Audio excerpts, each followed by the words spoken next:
Hello hello.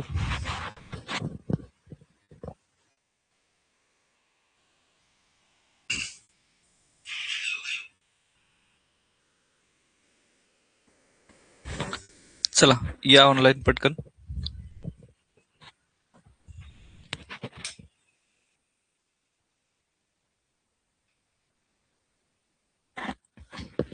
Good evening. Good evening.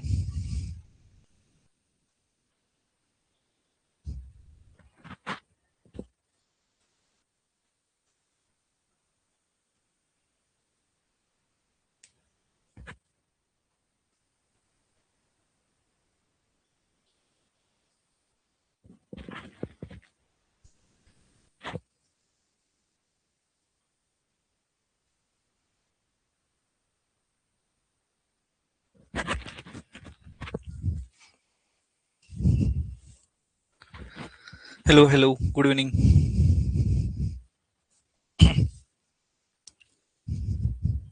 चला 2 मिनिटात सेशनला सुरुवात करूया आपण. ठीक आहे, करेक्ट 10 वाजता.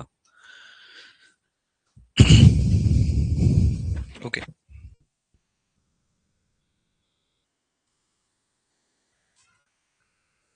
इयत्ता 6वीचं विज्ञान आपण पाहतोय, state board. Good evening. Good evening. चला, आपण जे 1 रुपयामध्ये सेशन जे आहेत स्टेट बोर्ड पूर्ण विज्ञानाचं आपण पाहतोय. तुमच्या मित्रांना सुद्धा सजेस्टेड करा. तुम्ही ज्या ग्रुपमध्ये आहात तिथं याची लिंक जी आहे ती प्रोव्हाइड करा. डेमो 1-2 डेमो जे आहेत मी देतो सगळ्यांच्यासाठी. ओपन लिंक डेमो पाहून तुम्ही ऍडमिशन जे आहेत ते किंवा कोर्स परचेस करू शकता. तुम्ही तुमच्या मित्रांना जरूर सांगितलं असेल. कोणतीही मार्केटिंग न करता जवळपास 100चा टप्पा जो आहे तो आपण ओलांडलेला आहे आजच. ठीक आहे, चला सुरुवात करूया वेळ न घालवता.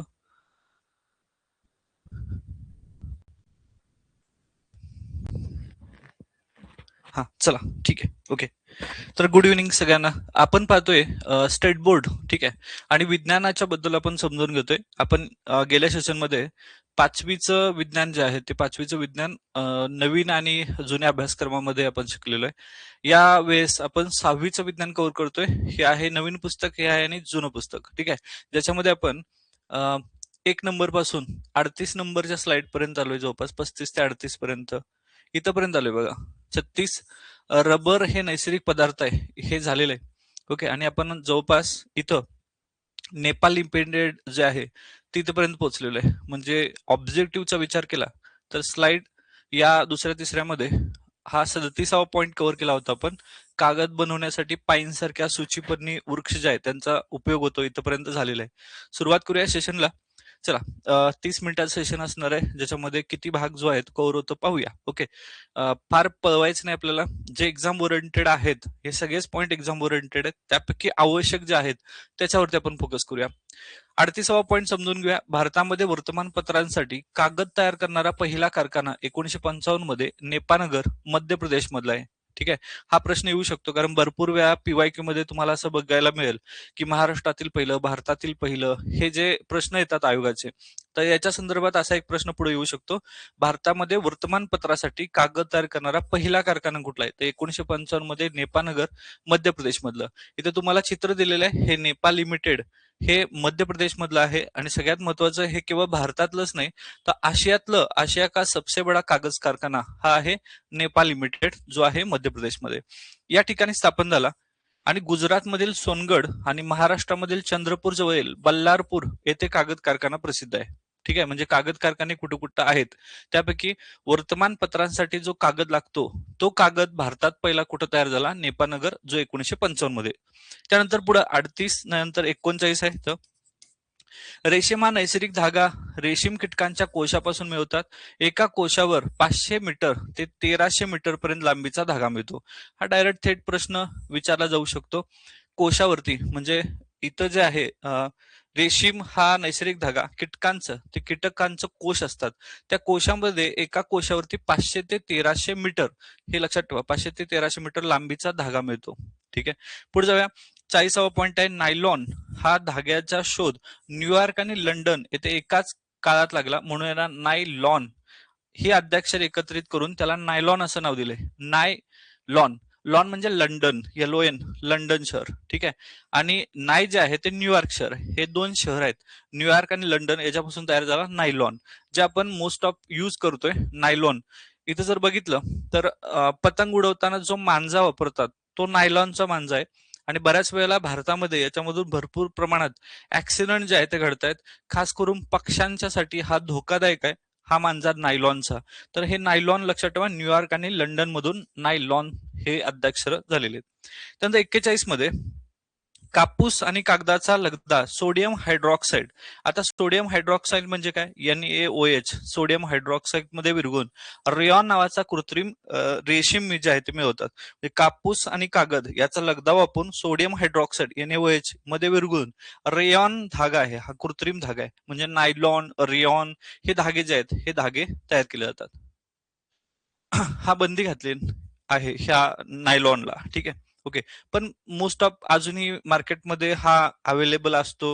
याच्यामुळे भरपूर सारे अपघात होत आहेत. पक्षी जे आहेत खास करून ह्याच्यावरती खूप सारे पक्षी जे आहेत त्यांची हत्या पण करतो एक प्रकारे. ठीक आहे.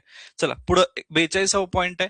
निरनिराळी रसायनं वापरून निरनिराळ्या गुणधर्माचे धागे बनवतात. या धाग्यांना डेक्रॉन, टेरिलिन, टेरिन अशी विविध नावे मिळालेली आहेत. म्हणजे या 6वीच्या पुस्तकामध्ये धाग्यांचा उल्लेख केलेला आहे. ठीक आहे. आता भरपूर वेळेला तुम्हाला बॉटनीमध्ये प्रश्न देताना हे विचारलं जातील की धागे तयार करण्यासाठी ज्या वनस्पती वापरलेल्या आहेत त्यापैकी हे लक्षात ठेवा, अंबाडी. ठीक आहे. त्यानंतर घायपात, घायपात आणि तिसरा आहे ताग. ठीक आहे. याच्यापासून ह्याला हिरवळीचं खत असं म्हणतात. आयोगाने प्रश्न विचारला होता बघा, हिरवळीचं खत. याला मराठी नाव आहे धैंचा. धैंचा, सेसॅबिना कॅनाबिना असं त्याचं नाव आहे, शास्त्रीय नाव. हे लक्षात ठेवा. हे तिघांच्या पासून धागे तयार करतात. म्हणून याला ट्रिक्स आहे. हे ट्रिक्स लक्षात ठेवा. याला म्हणायचं आघात. आघात. आ फॉर अंबाडी, घा फॉर घायपात आणि त फॉर ताग. ठीक आहे. हे तुम्हाला PPT ज्या दिसत आहेत त्याच्या PDF ज्या आहेत त्या नोट्स मी देतोय तुम्हाला कोर्समध्ये, ते तुम्ही डाउनलोड करून घ्या. त्यानंतर तुमच्या संग्रही ठेवा. अशा काही लॉजिक ट्रिक्स आहेत त्याच्यावरती लिहून घ्या. एकदा का तुमचं बेस तयार झाला का मग कुठलीही पुस्तकं रेफरन्स असतील, स्टँडर्ड असतील, याच्यानुसार जर तुम्ही बघितलं 70-80% सिलेबस जो आहे तो या स्टेट बोर्डच्याच अवतीभोवती फिरतोय. ठीक आहे. ओके. चला पुढे जाऊ. आता इथं डेक्रॉन, टेरिलिन आणि टेरिन ही विविध नावे यांना मिळालेली आहेत. त्यानंतर हे सगळे धागे आहेत. 43वा पॉइंट आहे. सजीवांनी अन्न आणि पाणी घेऊन त्याची वाढ आणि इतर सर्व कामासाठी वापर करणे या प्रक्रियेला पोषण असं म्हणतात. न्यूट्रिशन. ठीक आहे. सजीवांचं न्यूट्रिशन. आता यासाठी उपयोगी अन्न घटकांना पोषक तत्वे असं म्हटलेलं आहे. म्हणजे हे पोषण आहे. पुढं इयत्ता 9वी 8वी मध्ये याही टॉपिक मध्ये 6वी मध्ये vitamin A, B, C, D जे आहेत घटक आपल्याला बघायचे आहेत पुढच्या स्लाइड मध्ये. ठीक आहे. हे जे आहेत हे सगळे पोषण, सजीवांनी अन्न आणि पाणी घेऊन त्याची वाढ आणि इतर कामासाठी वापर करणे या प्रक्रियेला पोषण म्हणतात. आणि यासाठी उपयोगी अन्न घटक जे आहेत त्यांना पोषक तत्वे म्हणतात. म्हणून सजीवांना काही पोषक तत्वे इम्पॉर्टंट आहेत. ठीक आहे. पुढचा 44वा पॉइंट आहे. आपली मुख्य गरज ऊर्जेची असते ती कर्बोदकामुळे भागते. कर्बोदके म्हणजे मराठीत काय मला म्हणायचं, स्टार्च. किंवा अजून एक नाव आहे पिष्टमय पदार्थ. बऱ्याच वेळेला ज्यावेळेस तुम्ही आर्ट्स बॅकग्राऊंड मधून असतात त्यावेळेस बऱ्याच वेळेला या नामामुळे कन्फ्युज होतं. कार्बोदके. ठीक आहे. किंवा पिष्टमय पदार्थ, पिष्टमय पदार्थ किंवा स्टार्च. स्टार्च हे सगळं म्हणजेच काय, कार्बोहायड्रेट्स. ठीक आहे. तर हे लक्षात ठेवा, हे सगळेच काय कार्बोहायड्रेट्सलाच नावं म्हटलेलं आहे. ठीक आहे. त्यामुळे इथं कर्बोदके याच्यामुळे भागते. ऊर्जा जी आहे ती मोस्ट ऑफ आपल्याला कार्बोहायड्रेट्स मिळते. म्हणजे चपाती, भात जे आहे हे सगळं जे आहे ते कर्बोदके, कार्ब्स आहेत. विविध तृणधान्यापासून आपल्याला कर्बोदके मिळतात. तृणधान्य हे लक्षात ठेवा. तृणधान्य म्हणजे काय. ओके. तर कडधान्य ही वेगळे आहेत, तृणधान्य वेगळे आहेत. ठीक आहे. या तृणधान्यापासून आपल्याला काय मिळतं, कर्बोदके म्हणतात. म्हणजे ज्वारी, बाजरी वगैरे जे आहेत ह्याच्यापासून. ठीक आहे. आता इथं स्लाइड दिले बघा. सर्वात जास्त प्रोटीन कशापासून मिळतं, तर प्रोटीन कशापासून मिळालंय, हे आहे पनीर. ठीक आहे. पनीर पासून मिळालंय. त्यानंतर इथं आहेत अंडी, इथं आहेत मांस आणि हे आहेत सगळी कडधान्य. ठीक आहे. तर हे जे आहे हे सगळं काय मिळाले, प्रोटीन मिळालेलं आपल्याला. किंवा हे सोया चंक्स आहे बघा, सोया. ठीक आहे. ह्या सगळ्यापासून काय मिळतं आपल्याला, प्रोटीन मिळायला लागलेलं आहे. ठीक आहे. वाढत्या वयातील 45 पॉइंट, वाढत्या वयातील मुला मुलींना रोज साधारणपणे 2000 ते 2500 किलो कॅलरी ऊर्जा अन्नातून मिळण्याची गरज आहे. हा थेट PYQच आहे की मुला मुलींना किती. प्रौढ व्यक्तींना जर विचार केला तर 2100 कॅलरीज ऊर्जा लागते 21 कॅलरीज. पण इथं कोण आहेत? तर वाढत्या वयातील मुलामुली आहेत. वाढत्या वयातील म्हणजे 21 वर्ष ते 25 वर्ष वयोगटात किंवा 18 वर्षापेक्षा पुढे असेल तर यांना जास्त ऊर्जा लागते. 2000 ते 2500 किलो कॅलरी. आपण इयत्ता 10वी 8वी 9वी 10वीचा विचार करा. शाळा जायच्या आधी एकदा परत खायचो. सकाळी उठल्यानंतर चहा चपाती खायचो. ठीक आहे. त्यानंतर परत शाळेला जाताना जेवायचो. दुपारी गेल्यानंतर परत जेवायचो. संध्याकाळी आल्यानंतर परत घरी जेवायचो. संध्याकाळी 8-9 वाजता सगळे जेवतायत त्यावेळी परत जेवायचो. आणि मध्ये मध्ये जे आहे ते चरतच राहायचो. म्हणजे आपल्या शरीराची वाढ व्हायची. यामुळं 2500 कॅलरी जे आहेत म्हणजे एवढी किलो कॅलरी एवढी ऊर्जा लागायची आपल्याला. ठीक आहे. 46 पॉईंट आहे वाढीसाठी, शरीराची होणारी झीज भरून काढण्यासाठी आणि इतर जीवनक्रियांसाठी आवश्यक असलेली प्रथिनं कडधान्य, दूध, मांस, अंडी अशा अन्नपदार्थापासून मिळतात. ही प्रथिने यासाठी ही स्लाइड दिलेली आहे. ही कडधान्य आहेत. ही सगळी हे सगळी जी कडधान्य आहेत, कडधान्य, दूध, मांस, अंडी या सगळ्यापासून आपल्याला काय मिळालंय? प्रथिने. आणि प्रथिने जे आहेत ते शरीराची वाढ करतात. ठीक आहे. ओके, चला पुढे जाऊ. आता 47 पॉईंट. रोग प्रतिकार आणि शरीराच्या इतर जीवनावश्यक क्रियासाठी खनिज, जीवनसत्व आणि तंतुमय पदार्थ यांची आवश्यकता असते. ते आपल्याला प्रामुख्याने भाज्या आणि फळापासून मिळतात. आता रोग प्रतिकार शक्ती लक्षात ठेवा. आपल्याला रोग मुळात कशामुळे व्हायला लागलेत? तर व्हिटॅमिनच्या अभावामुळे होतात रोग. ठीक आहे. म्हणजे फॉर एक्झाम्पल व्हिटॅमिन ए च्या अभावामुळे आपल्याला रातंधळेपणा होतो. ठीक आहे. बी मुळे बेरीबेरी होतो. हे सगळे व्हिटॅमिनच्या अभावामुळे रोग व्हायला लागलेत. म्हणजे हे लक्षात ठेवा. रोग प्रतिकार आणि शरीराच्या इतर जीवनावश्यक क्रियासाठी खनिजे मिनरल्स इम्पॉर्टंट आहेत. सोडियम, कॅल्शियम ही मिनरल्स इम्पॉर्टंट आहेत. जीवनसत्वे vitamin A, B, C, D, E, K हे सगळे विटॅमिन्स महत्वाचे आहेत. आणि तंतुमय पदार्थ, ठीक आहे, पिष्टमय पदार्थ, स्टार्च हे सगळे यांची आवश्यकता आहे. ते आपल्याला प्रामुख्याने भाज्यांपासून मिळतात. लहानपणी आपण बघा भाज्या खायचो. मोठे झाल्यानंतर मेसला भाजी वगैरे आपल्याला आवडत नाही. हिरव्या पालेभाज्या तर अजिबात आवडत नाही. त्याच्यामधून व्हिटॅमिन्स मिळतात. मग आपण व्हिटॅमिन्स खात नाही. मग एमपीएससी करताना आपल्याला पेटकं येणं, गोळा येणं, ठीक आहे, कसं तरी होणं, असे विकार व्हायला लागतात. हे सगळे जे आहेत ते भाज्या न खाल्ल्यामुळे. आणि फळांच्या पासून आपण फळं कधी खाल्लो? आपण आजारी पडल्यानंतर कोणीतरी पाहुण्यांना आवडून दिले तेवढंच फळं खाल्ले. नाही झालं तर मार्गशीर्ष महिन्यामध्ये शेवटच्या गुरुवारी ज्यावेळेस आपण पूजा करेल तेव्हा मध्यंतरी फळं आपण कुठं खायला लागलो. त्यामुळे आहारामध्ये फळं असणं गरजेचं आहे किंवा तंतुमय पदार्थ किंवा भाज्या असणं गरजेचं आहे. हे लक्षात ठेवा. हे संतुलित आहाराची व्याख्या ज्यावेळेस WHO जे आहेत ती केलेली आहे. संतुलित आहार आपल्याला घ्यायला पाहिजे, ज्याच्यामध्ये प्रोटीन असलं पाहिजे, फॅट असलं पाहिजे, कार्ब्स असलं पाहिजे. हे सगळं संतुलित आहार आहे. नाहीतर आपण मोस्ट ऑफ कशावरती राहिलोय? वडा, पिझ्झा, बर्गर ह्या सगळ्यामुळे काय व्हायलंय? असा होताच असं झालं, फॅट वाढलं त्या बॉडीमध्ये. ठीक आहे. तर हे लक्षात ठेवा, जसं माझं वाढलं. ओके, चला आता इथं आपल्याला बघायचं आहे व्हिटॅमिन एबीसीडी जे आहेत. व्हिटॅमिन एबीसीडी हे कशामुळे मिळतं? त्यामुळे याला कार्य काय, याचं स्त्रोत काय आहे आणि अभावामुळे काय होतात, हा सगळ्यात महत्वाचा विषय आहे. ठीक आहे. ओके, आता व्हिटॅमिन ए जे आहेत, ए कशापासून मिळतं? हे मुळात काय काम करतं? डोळ्याचं रक्षण करतं. त्वचा, दात, हाडं निरोगी राखण्याचं काम करतं. एमपीएससी मध्ये सुरुवात केल्यानंतर बघा आपलं हे सगळं बिघडतं. डोळ्यांचं रक्षण करणं. आपल्यामध्ये डोळे रखरखायला लागतात बघा. कारण व्हिटॅमिन ए, दूध, गाजर हे आपण कधी खाल्लेलंच नसतं. कधी म्हणजे एमपीएससीच्या काळामध्ये आपल्याला हे पौष्टिक अन्नपदार्थ जे आहेत ते आपण सगळं टाकूनच देतो सगळे. हे डोळ्यांचं रक्षण करतं. ए, त्वचा त्वचा तजेलदार राहते. ठीक आहे. त्यामुळे गाजराचा हलवा कधी कधी खायला पाहिजे. ठीक आहे. हे त्वचा, दात टणक राहतात, मजबूत राहतात, हाडे टणक राहतात. त्यामुळे दूध पिणं गरजेचं आहे. निरोगी राखणं ह्या सगळ्यासाठी व्हिटॅमिन ए लागतं. आणि हे जे सोर्स काय आहेत? तर सगळ्यात आता गाजरचा हा हंगाम सुरू झाला, म्हणजे गाजर खाणं इम्पॉर्टंट आहे. रोज 200 मिली तरी निदान दूध पिलं पाहिजे. ठीक आहे. हे दूध इम्पॉर्टंट आहे. लोणी तर आपल्याला मेसला कोणी देणार नाही, पण जर समजा असेलच तर लोणी आवश्यक आहे. गडद हिरव्या भाज्या खाल्ल्या पाहिजेत, खास करून फायबरयुक्त, म्हणजे कोबी असेल किंवा हिरव्या भाज्या, हे मेथी वगैरे जे आहेत हे खाल्लं पाहिजे. रताळं खाल्लं पाहिजे. पण रताळं आम्ही खातोय कधी? उपवास धरला तर. ठीक आहे. हे रताळ खाल्लं पाहिजे. गडद पिवळी फळे जी असतील ती संत्री वगैरे, लेमन उन्हाळ्याच्या वेळेस, ही फळे जी आहेत ती गडद पिवळी फळं पाहिजे किंवा भाज्या पाहिजेत. हे सगळे सोर्स आहेत. त्यानंतर अभाव जर झाला तर आपल्याला काय होईल? आपल्याला होतो रातांधळेपणा. रात्रीच्या वेळेस कमी दिसायला लागतं. ठीक आहे. कमी उजेडात पाहू न शकणे किंवा अंधत्व येतं आपल्याला. आणि झिरोडर्मा त्वचा कोरडी पडायला लागते बघा. ठीक आहे. एमपीएससी मध्ये सगळं खुराक बंद होतं आणि त्वचा जी आहे ती त्वचा सगळी कोरडी पडायला लागते. ह्याला म्हणायचं झिरोडर्मा. ठीक आहे. तर हे सगळं व्हिटॅमिन ए मुळे, हे लक्षात ठेवा व्हिटॅमिन ए आहेत बघा इथं. हे ऍपल आहे, रोज एक तरी ऍपल खावं, डॉक्टरापासून दूर राहतं असं आपण म्हणतो. ठीक आहे. रताळ खायला पाहिजे, गाजर खायला पाहिजे, भाज्या खायला पाहिजेत, पालकची भाजी आहे बघा, पपईचा सोर्स इम्पॉर्टंट आहे. ठीक आहे. ही लेमन आहे. त्यानंतर हे काय आवळा, ठीक आहे. व्हिटॅमिन सी मिळतं याच्यातून, हे इम्पॉर्टंट आहे व्हिटॅमिन ए. B1, B9 आणि B12 सगळ्यात कमी हे असतं बघा आपल्या बॉडीमध्ये, B12. B1 मुळे काय होतं, बी मुळे बेरी हा रोग होतो बरं का. आणि बी जे आहे हे कशामधून मिळतं, तर हे होतं बघा बेरी. ठीक आहे. चेतातंतूचं आहे, चेतातंतूच्या आणि हृदयाचे कार्य नीट होण्यास मदत करते. म्हणजे बी इम्पॉर्टंट आहे. बी जर गेलं तर आपलं हार्ट बंद पडलं, चेतातंतू आणि हृदयाचं काम नीट चालतं. ठीक आहे. आता जर बघितलं हार्ट अटॅकचे पेशंट सगळ्यात जास्त वाढलेले आहेत. ठीक आहे. खास करून पुरुषांना अटॅक येण्याचं प्रमाण वाढलेलं आहे. हे सगळं B1 करतं. बी वन तर H1 चांगलं. H1 म्हणजे हार्ट, हार्ट चांगलं. हे लक्षात ठेवा. B1 आणि H1 हार्ट. हे कुठून मिळतं, दुधामधून, मासे, मांस, तृणधान्य, कवच फळे, डाळी.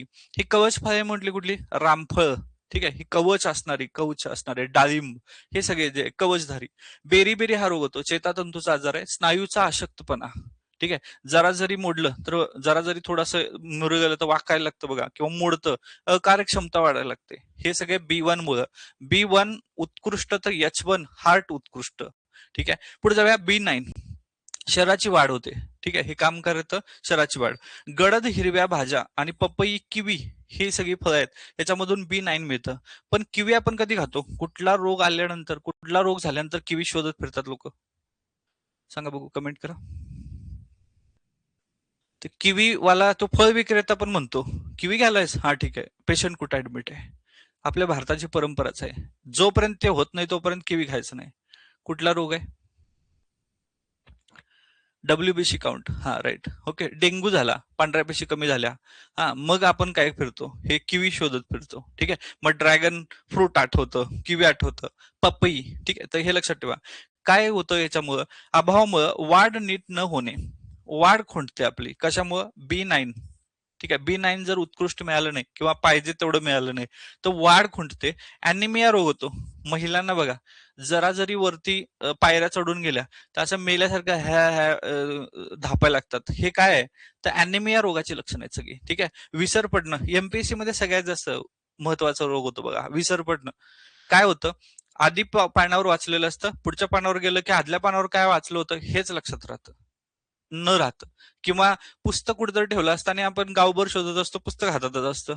ठीक आहे. हे सगळं विसर पडायला लागतो. कशामुळं, हे आपल्या खाण्यामध्ये हे नाहीये, हिरव्या भाज्या नाही, किवी नाही, पपई नाही, हे जे आहेत याच्यामुळे विसर पडणं लक्षात ठेवा.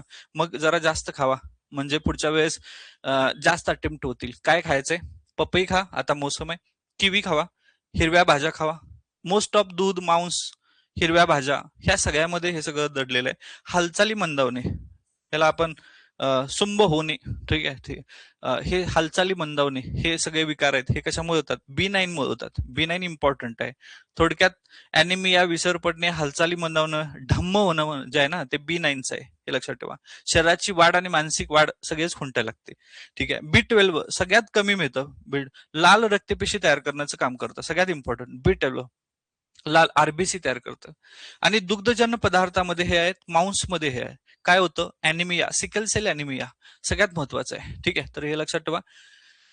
सिकल सेल अॅनिमिया हे आहे B12. त्यामुळं खास करून सध्याचं टार्गेट भारत सरकारचं हे अॅनिमिया उच्चाटन करणं. हे कशावरती, B12. दुग्धजन्य पदार्थ आणि मांस इम्पॉर्टंट आहे. ठीक आहे. म्हणजे भारतात सगळ्यात जास्त हेच रोग आहेत. म्हणजे कधीतरी सरकारनं मला वाटतंय राशन दुकानामध्ये, राशन ते तांदूळ आणि ह्याच्यापेक्षा कमी दिले तर चालते, रोज या सगळ्या लोकांना 100 मिली दूध द्यायला पाहिजे, 100-200 मिली. ठीक आहे. एवढं तर आपण नक्कीच करू शकतो, कारण भारतात पहिल्या आणि दुसऱ्या नंबरमध्ये आपण दुग्धजन्य किंवा दूध उत्पादनामध्ये आपण पहिल्या दुसऱ्या क्रमांकावरती लागत असेल तर आपण हे द्यायला पाहिजे, तर लोकांचं आरोग्य जे आहे सुधारेल. ठीक आहे. मग द्यायला पाहिजे का नको, जरा कमेंट करा बघू. Lack of sunlight, B12 rise. हा, ठीक आहे, ओके. आता मका देणार आहेत माहिती आहे ना, तांदूळ थोडं कमी करणार आहेत आणि राशन दुकानात आता मका देणार आहेत. ठीक आहे. मग मक्याचं काय करायचं बघा. ठीक आहे, ओके. चला, सी, व्हिटॅमिन सी सगळ्यात महत्वाचं. शरीराच्या ऊतींचे रक्षण करणं, हिरड्या, दात, हाडं आणि त्वचा सगळ्यात महत्वाचं. व्हिटॅमिन सी जर बघितलं, जसं आपण 24-25 नंतर पुढे जातोय तस तसं सगळे लोक काय करतात, त्वचेची काळजी घ्यायला लागतात. तुम्ही बघितलं असेल सगळ्या रील्स मध्ये, ह्याच्यामध्ये vitamin C, vitamin C, vitamin C. कारण का? त्वचा चांगली राहते. ही व्हिटॅमिन सी इम्पॉर्टंट आहे. त्वचा, दात, हाडे आणि हिरड्या, ठीक आहे, हे शरीराच्या ऊतींचं रक्षण करतं. आता हे जे सोर्स कुठले आहेत? आवळा, ठीक आहे, आवळा महत्वाचा आहे की आवळ्यामध्ये सगळ्यात जास्त व्हिटॅमिन सी असतं. दुसरं, किवी फळ पण आहे. किवी मध्ये काय होतं? इथं बघा, B9 सगळ्यात जास्त होतं. जे इम्पॉर्टंट होतं आपलं विसर पडणं, हालचाली मंदावण्यामध्ये, हे B9 किवी मधून. इथं किवी मधून व्हिटॅमिन सी पण मिळायला लागले. किंवा संत्री किंवा इतर लिंबूवर्गीय फळे, हे चेहऱ्याचे मास्क मिळतात माहिती का? किवीचे असतात बघा, बघितले का तुम्ही? मेडिकल मध्ये असे मक्याचा भात करायचं. बर, हा, ठीक आहे. तर हे किवीचे मास्क मिळतात बघा, ठीक आहे. हे याच्यामुळे काय होतं? त्वचा चांगली राहते. हे कोबो किंवा कोबी, टोमॅटो याच्यामधून काय मिळतं? हे जर नसेल तर सी मुळे स्कर्वी रोग होतो. हिरड्यामधून रक्तस्राव व्हायला लागतो, गलग्रंथी सुजणे किंवा जखमा लवकर बऱ्या न होणे, हे सगळे विकार व्हायला लागतात. इथपर्यंत समजलं का? हा चार्ट खूप इम्पॉर्टंट आहे की कशामधून मिळतं, काय मिळतं, आणि हे जर नाही मिळालं तर काय रोग होतो. हे H1 लक्षात ठेवा, हार्ट चांगलं. B9, हे B9 आपल्याला होतं एमपीएससी मध्ये विसर पडणे, ठीक आहे. काही प्रश्न दिला, ऑप्शन क्रमांक 4 होते, आता 5 आले. जर आपलं उत्तर 3 असेल तर आपलं त्यावेळी 2 ला गोल करून बाहेर येतो आणि नंतर आठवतंय आपल्याला ते लिहिलेलं. हे विसर पडायला लागले कशामुळं? B9 चे लक्षात येते, हे B9 कमी झाले आपल्याला, ठीक आहे. किवी, पपई, भाज्या खाल्ल्या पाहिजेत. समजलं इथपर्यंत? हा, चला, यस, ओके, चला पुढे जाऊ. आता 48 बघा, शरीराच्या सर्व भागापर्यंत ऑक्सिजनचे वहन करण्यासाठी लोह या खनिजाचा उपयोग होतो. लोह, ठीक आहे, हा लोहाचा उपयोग होतो. आणि 49 मध्ये वाढीचे नियंत्रण, शरीरात होणाऱ्या रासायनिक क्रिया गतिमान करण्यासाठी आयोडीनचा उपयोग होतो. आयोडीन काय लागतं? आयोडीन वाढीचं नियंत्रण ठेवतं, शरीरात होणाऱ्या रासायनिक क्रिया गतिमान, हे जे केमिकल रिॲक्शन आहेत ना, ते गतिमान व्हायचं असेल तर आयोडीन पाहिजे. आयोडीन युक्त मीठ पाहिजे, लक्षात ठेवा. याच्यामुळे काय होतं? राष्ट्रीय आयोडीन न्यूनता विकार नियंत्रण कार्यक्रम, भारत सरकारचा कार्यक्रम आहे. आयोडीन युक्त मीठ जे आहे ते आवश्यक आहे. आयोडीनच्या कमीमुळे आपल्याला अपत्यास मतिमंदता होते. जर तुमच्या मिठामध्ये आयोडीनची मात्रा नसेल, तुमचा अपत्य काय येणार? मतिमंद जन्माला येणार, ठीक आहे. तर हे लक्षात ठेवा. दुसरं, खुंटलेली वाढ होणार, खुजी होणार, ते खुंटलेली वाढ. दुसरं, व्यंगत्व येणार, अशा समस्या येऊ शकतात. त्यामुळं आयोडीनयुक्त मीठ हे जे आहे ते महत्वाचं आहे. वापरा मीठ आयोडीनयुक्त, रोगापासून राहा मुक्त, ठीक आहे. आयोडीनयुक्त.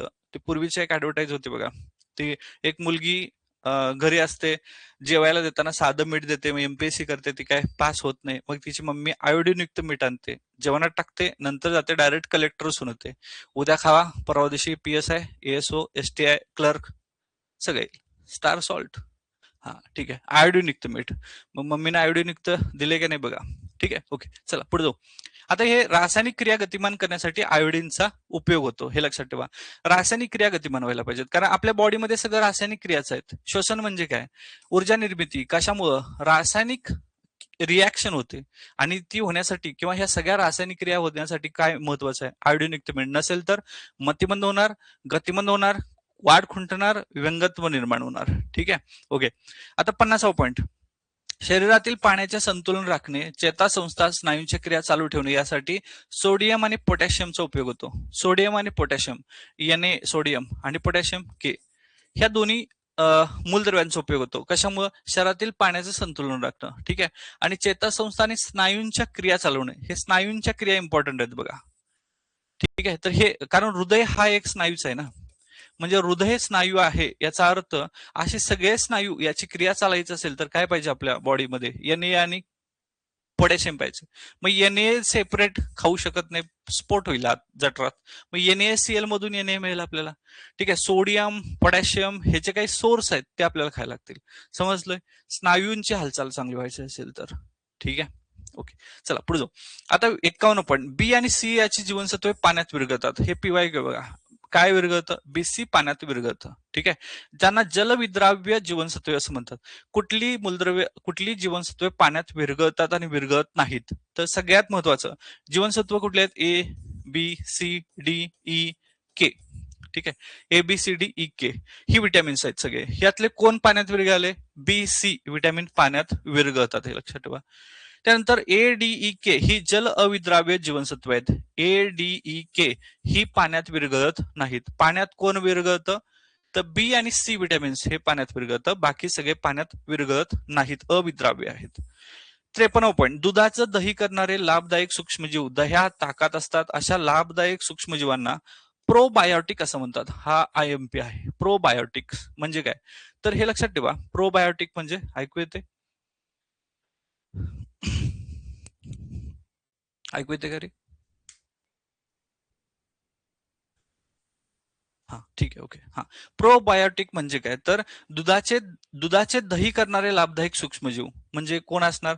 लॅक्टोबॅसिलस ऍसिडी लॅक्टिकी हे जे सूक्ष्मजीव आहेत त्याच्यामध्ये हे ताकात दह्यात असतात. अशा लाभदायक जे आहेत सूक्ष्मजीव यांना म्हणायचं प्रोबायोटिक. ठीक आहे, तर हा प्रश्न येऊ शकतो. 54 पॉईंट, निरोगी आणि तंदुरुस्त राहण्यासाठी संतुलित आहाराव्यतिरिक्त नियमित व्यायामाची सुद्धा आवश्यकता गरज आहे. नियमित व्यायाम सुद्धा पाहिजे. पुढं 55, शरीरासाठी आवश्यक असणारी सर्व पोषक तत्वे योग्य त्या प्रमाणात आहारातून न मिळणे याला कुपोषण असं म्हणतात. म्हणजे काय मिळालं नाही तुम्हाला? पोषक तत्वे नाही मिळाली तर तुमचं कुपोषण राहणार. मग कुपोषणाचे 2 प्रकार आहेत. म्हणजे गरजेपेक्षा जास्त आहार घेतल्यानं अतिपोषण होतं. म्हणजे असे सोमो पैलवान सारखे लोक असतात बघा, ठीक आहे, अतिपोषण झालंय त्यांचं. ठीक आहे, आणि कुपोषण अशा 2 समस्या आहेत भारतात. सगळ्यात जास्त कुपोषण आणि अतिपोषण हे दोन्ही समस्या आहेत. विटॅमिन वॉटर सॉल्युबल कोण आहे? बी आणि सी. आणि फॅट सॉल्युबल कोण आहे? A D E K. हे लक्षात ठेवा, फॅट सॉल्युबल कोण आहे? ए डी ए के. म्हणजे हे कशामध्ये विरघळतात? फॅट मध्ये विरघळतात. हे कशात विरघळल्यात? पाण्यात विरघळल्यात. आणि पाण्यात कोण विरघळत नाहीत? ए डी ई के. समजते? क्लिअर झाले इथपर्यंत? क्लिअर आहे का? हो ठीक आहे, ओके. चला, यस, ओके. आता 56 point, chocolate, noodles, burger, pizza, chips तयार शीतपेय, वडा, भजी यासारख्या पदार्थांना जंक फूड असं म्हणतात. म्हणजे हे जंक फूड आहे. आपण जगायला लागलोय कशावर? सगळं जंक फूडच आहे. फॉर एक्झाम्पल चॉकलेट, अभ्यास करताना चॉकलेट ढीगभर घेऊन फिरतो आपण, जंक फूड. नूडल्स, भूक लागल्यात नूडल्स खावा. बर्गर खावा. पिझ्झा खावा. नाही झालं चिप्स खावा. नाही झालं लय तहान लागल्या शीतपेय, डर कॅगेज जिथे, मॉन्टन ड्यू, वडा खावा, भजी खावा. सगळंच काय? जंक फूड आहे सगळं. ठीक आहे, म्हणजे या पदार्थामध्ये मैदा, तेल, साखर सगळ्यात जास्त असतं. ठीक आहे, त्याने हे सगळंच काय अपायकारक आपल्या बॉडीला. ठीक आहे, म्हणजे जे खायचं नाही तेच खाऊन जगायला लागलोय आपण. ओके.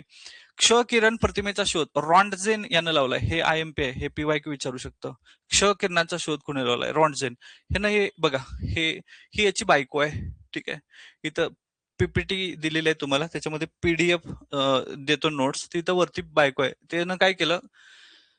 क्ष किरण काढलं, म्हणजे झेरॉक्स म्हणजे क्ष किरण काढलं. ही अंगठी दिसली त्याला. ठीक आहे, म्हणजे क्ष किरण. 28 डिसेंबर 1895, हे लक्षात ठेवा. 1895. 1885 मध्ये काँग्रेसची स्थापना झाली. बरोबर 10 वर्षानं रॉन्टझेननं आपल्या बायकोचं जे क्ष नाव दिलं, म्हणजे त्यानं काय दिलं, आपण देत नाही का एक्स हे नाव दिलं, तसं त्यानं एक्स नाव दिलं. तेच ते पुढं क्ष किरण झाली. रॉन्टझेन त्याचा शोधाचा जनक झाला. 28 डिसेंबर 1895 विल्यम रॉन्टझेन यानं क्ष किरणांचा शोध लावला. ठीक आहे, पुढे जाऊ. 58 पॉईंट, शरीरातील सर्व हाडे आणि कुरच्या एकत्र मिळून अस्थि संस्थेची निर्माण झाली. रचना आणि बॉडीमध्ये 206 हाड आहेत. किती हाड आहेत? 200. प्रौढ शरीरामध्ये 206 हाड आहेत. ठीक आहे. 59 पॉईंट, हाडांची रचना आणि मुख्यत्वे 2 घटकांनी बनलेले आहे. अस्थिपेशी या जैविक असतात, तर कॅल्शियम कार्बोनेट, कॅल्शियम फॉस्फेट, खनिज, क्षार यासारख्या अजैविक पदार्थापासून हाडे बनतात. हा प्रश्न येऊ शकतो बरं का, की हाडे जैविक कोण आहेत? तर अस्थिपेशी जैविक आहेत. अस्थिपेशी, ठीक आहे, हे जैविक आहेत. आणि अजैविक कोण आहे? तर calcium carbonate CaCO3, calcium phosphate आणि खनिज, क्षार हे सगळे अजैविक आहेत. या कॅल्शियममुळे हाडांना मजबूतीपणा येतं. कॅल्शियम महत्वाचं आहे. म्हाताऱ्या माणसामध्ये बघा, डॉक्टरकडे येतात, आजीमधलं किंवा आजोबामधलं, पायांच्या मधलं, कमरेच्या मध्ये असणं सांधे, याच्यामध्ये कॅल्शियम कमी झाले म्हणतात. कॅल्शियम काय होतं, कॅल्शियम व हाडं मजबूत राहतात. ठीक आहे, तर त्यामुळे हे लक्षात ठेवा, कॅल्शियम आवश्यक आहे. त्यानंतर डोक्यामध्ये 8 आणि चेहऱ्यामध्ये 14 अशी 22 हाडं कवटीमध्ये असतात. तर कवटीत किती हाड आहेत, 22 हाड आहेत, लक्षात ठेवा. हे तुम्हाला पूर्ण दिलेलं आहे बघा. ह्याच्यामध्ये हा मॅन्डिबल आहे बघा, मॅन्डिबल. सगळ्यात मजबूत हाड कुठला, हा आहे, हा हा मॅन्डिबल आहे. ठीक आहे, त्यानंतर हे लक्षात ठेवा, मॅक्झिला जो आहे तो वरती आहे, 2 आहेत मॅक्झिला. इकडचा हा एक मॅक्झिला आहे आणि हा एक मॅक्झिला आहे. मॅक्झिला हालत नाही, हालतो कोण, मॅन्डिबल हालतो. मॅक्झिला 2 आहेत, समजते. ओके, असे एकूण किती हाड आहेत, 22 हाड आहेत, लक्षात ठेवा. कवटीमध्ये 22 हाड आहेत, त्यात चेहऱ्यावरती 14 आहेत आणि डोक्यात 8 आहेत. हे लक्षात ठेवा, डोक्यात किती, 8. ठीक आहे, ही डोक्यात 8 आहेत, ही याची गाठ मारा, 8 गाठ आणि ही 14, असं टोटल किती झाली, 22 हाड्या असतात कवटीमध्ये. ठीक आहे, तर हे लक्षात ठेवा. 25 61 पॉईंट, 25 हाडांचा मिळून छातीचा पिंजरा तयार होतो. छातीचा पिंजरा इथे बघा, अशा 12 बरगडे आहेत बघा, ह्या अशा 12 बरगड्या आहे आणि मध्ये असणारा स्टर्नम, 12 12 24, 24 आणि 1 25. तर 25 हाडांचा मिळून छातीचा पिंजरा तयार होतो. तो मागून पाठीच्या कण्याला जोडलेला आहे. आता कुठल्या कण्याला तो जोडलेला आहे, इयत्ता 9वी मध्ये याची पूर्ण रचना सांगितलेली आहे, लक्षात ठेवा. T4 T5 मध्ये कुठं जोडलेलं आहे ते. ठीक आहे, तर हे लक्षात ठेवा. हा इथं जो आहे ना, स्कॅप्युला आहे बघा, स्कॅप्युला म्हणजे आपण इथं मागे राहतो ना, हा हा ठीक, हा स्कॅप्युला आहे. असे 2 स्कॅप्युला आहेत. इथं आपण इथं बघितलं ना, इथं एक बोन आहे, ह्याला कॉलर बोन असं म्हणतात. ठीक आहे, हे कॉलर बोन आहे बघा, इथं आहे क्लॅविकल, कॉलर बोन. ठीक आहे, असे टोटल जे आहेत ते किती आहेत, एकूण 25 हाडं आहेत, हे लक्षात ठेवा. त्यानंतर 62 पॉईंट, पाठीच्या कण्यात एकूण 33 हाडं आहेत. 33 हाडं पाठीच्या कण्यामध्ये आहेत. पाठीचा स्पायनल कॉर्ड इथं, मानेमधून इथून जे 7 हाडं आहेत, इथं हे 7 हाडापासून इथपर्यंत हे 33 मणके आहेत, लक्षात ठेवा. त्यातील प्रत्येकाला मणका असं म्हणतात. म्हणजे आपण बघा, मणका तुटलाय आपण म्हणतो. ठीक आहे, तर हाडांचा म्हणजे डोक्यामध्ये, कवटीमध्ये 22 हाडं आहेत. ठीक आहे, मानेमध्ये 7 हाडं आहेत, त्याच्यापासून सुरुवात होते आणि ही 33 हाडं आहेत मागे. पाठीचा कणा मेंदूतून निघणाऱ्या चेतारज्जूंचे रक्षण करतो. महत्वाचं आहे, पाठीचा कणा काय करतो, मेंदूतून निघणाऱ्या चेतारज्जूंचं संरक्षण करतो. ठीक आहे, हे महत्वाचं आहे ते एवढं. 63 पॉईंट, कडी, मराठी कडी म्हणजे स्ट्रिप. ठीक आहे, हे कानातील हाड आपल्या शरीरातील सर्वात लहान हाड आहे. हा PYQ आहे बघा, डायरेक्ट प्रश्न विचारलेले आहे. कारण स्टेपस हे हाड आहे, पण स्ट्रिप विचारलो आयोगाने, बाहेरून आत, आतून बाहेर क्रम सांगा. ठीक आहे, कानामध्ये एकूण किती हाड आहेत, 6 हाड आहेत आणि 3 पेअर आहेत, मेलियस, इनकस आणि स्टेपस. हे लक्षात ठेवा, मेस ही त्याची ट्रिक्स आहे. पण आयोगाने स्टेपस न विचारलं, स्ट्रिप विचारलं, आणि कुठनं आले, इयत्ता 6वी मधून आले बघा, स्ट्रिप. ठीक आहे, आपल्या शरीरातील सर्वात लहान हाड आहे ते तांदळाच्या दाण्या एवढं आहे. म्हणजे हे विचारेल, आकार कसा याचा, आकार ह्याचा कसा आहे, कडी सारखा आहे, म्हणून याला हाडाचं नावच कडी दिलेलं आहे. सर्वात लहान हाड कोणतं, हे स्ट्रिप, लक्षात ठेवा. इथपर्यंत समजलंय का, इथपर्यंत क्लिअर आहे. ठीक आहे, ओके. आता लास्टची स्लाइड बघा. ठीक आहे, 64 पॉईंट, मानवी शरीरातील सर्वात लांब आणि मजबूत हाड मांड्यांच्या मध्ये, म्हणजे मानवी शरीरातील सर्वात लांब पण आणि मजबूत हाड. पण इथं जर विचार केला, 6वीच्या स्टेट बोर्डचा विचार केला, तर मजबूत हाड जे आहे ते मॅन्डिबल आहे. ठीक आहे, आणि सर्वात लांब किंवा ह्यांना मोठं हाड म्हणायचं ते मांडीमध्ये, याला मराठी नाव आहे उर्विका. उर्विका, हे लक्षात ठेवा. ओके, इथं आहे बघा, हा पूर्ण सांगाडा दिलाय. कवटीमध्ये 22 हाड आहेत. त्यानंतर हे जबड्याचं हाड आहे, हे मॅन्डिबल आहे. खांद्यातील असते ह्या. त्यानंतर हे फासया, मराठीमध्ये फासया म्हणतात त्याला, बरगड्या. त्यानंतर हा आहे रेडियस आणि अल्ना.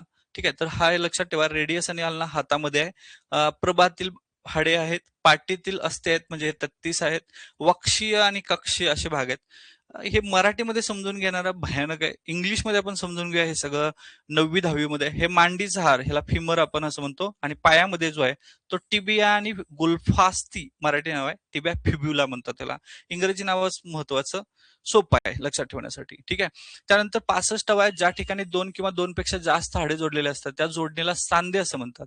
आणि सांध्याचे वेगवेगळे प्रकार आहेत, सरकता सांधा, खिळीचा सांधा, उखळीचा सांधा, बिजागरीचा सांधा, असे वेगवेगळे सांध्यांचे प्रकार आहेत. पुढच्या लेक्चरमध्ये आपण ते बघूया.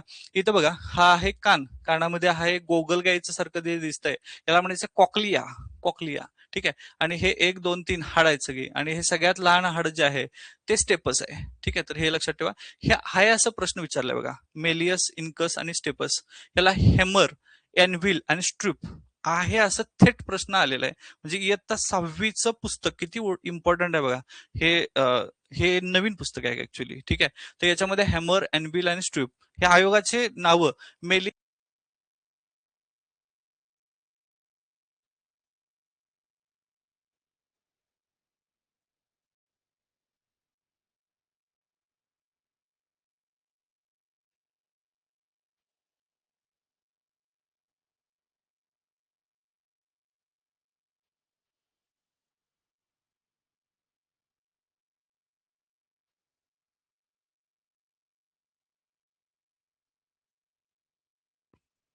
Hello, hello. आवाज येतोय?